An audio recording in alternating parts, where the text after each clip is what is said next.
بنگلہ دیش nationalist party کے قانونی امور کے سیکریٹری خیسر کمال نے کہا بی این پی ایک ایسی جماعت ہے جو سب کی دوستی پر یقین رکھتی ہے. ہماری کسی سے کوئی دشمنی نہیں ہے, یہ ہمارا نظریہ ہے, جیسے کہ سابق صدر ضیاء الرحمان نے ہمیں بتایا تھا, اور ہم سب سے دوستی, کسی سے بھی دشمنی نہیں. ہندوستان بھی ہمارا بڑا پڑوسی ہے اور بی این پی کے ساتھ دیانتداری کے ساتھ کام کرنا پسند کرے گی. اس سے پہلے ہندوستان نے بھی بنگلہ دیش کے میمن سنگھ میں مشہور فلم ساز اور ادیب ستیہ جیت رے کی آبائی املاک کو منہدم کیے جانے پر افسوس کا اظہار کرتے بنگلہ دیش حکومت سے اپنے فیصلے پر نظر ثانی کرنے اور اس جگہ کو میوزیم کی شکل دے غور کرنے کے لیے کہا ہے. ہندوستان نے یہ بھی کہا کہ اس مقصد کو پورا کرنے کے لیے پورا تعاون دینے تیار ہے.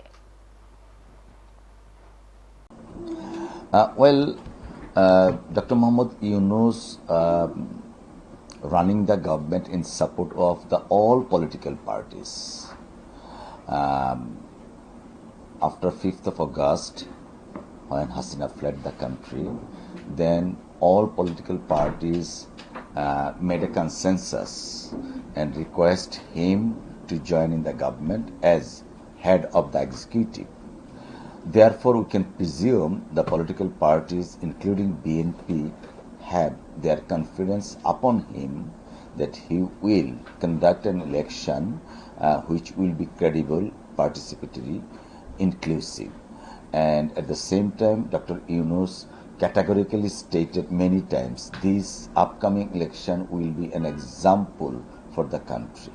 Therefore, we firmly believe he can conduct an election which is free, fair and credible. With the Awami League now banned, what is BNP's official position on the development? Actually, the activities is currently postponed. Awami League is not banned so far I know. Their activities is currently postponed. So that is the executive decision. As a political party, BNP always believe in democracy, believe in multi-party in the country. As you know, the founder of BNP, Shahid President Ziaur Rahman, he established and introduced the multi-party democracy, multi-party government. The father of Sheikh Hasina, while he was in power, he made one-party system. But Shahid President Ziaur Rahman came into the power and introduced the multi-party democracy. Therefore, BNP always believe in multi-party democracy. However, considering the prevailing situation, the executive took the decision that activities of the Awami League is postponed. Shanghai تعاون تنظیم کے وزرائے خارجہ کی council کا اہم اجلاس چین کے تیانجن میں اختتام کو پہنچا. ہندوستان، چین اور شنگھائی تعاون تنظیم کے دیگر ارکان ممالک کے وزرائے خارجہ نے اہم نتائج کی دستاویزات پر دستخط کیے. اسی اجلاس کے بعد نیٹو نے ہندوستان برازیل کے لیے وارننگ جاری کی ہے. آخر میں ہیڈ لائنز پر ڈالتے ہیں ایک اور نظر. غزہ میں امدادی مراکز کے قریب صرف 2 ہفتوں میں 875 فلسطینی شہید. اقوام متحدہ نے جتائی تشویش. اسرائیلی فورس کے رویے کو انتہائی ظالمانہ قرار دیا.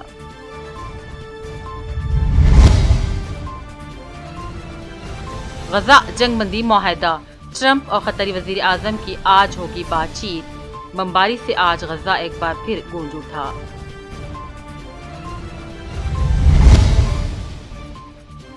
روسی تیل خریدنے پر نیٹو کی ہندوستان، برازیل اور چین کو تنبیہ. تجارتی تعلقات جاری رکھنے کے خلاف بھاری نقصان کی بھی دی دھمکی.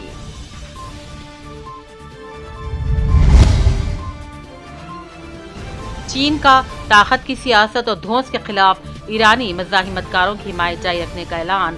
سفارتکاری کے ذریعے امن قائم کرنے کی ایرانی کوششوں کی ستائش.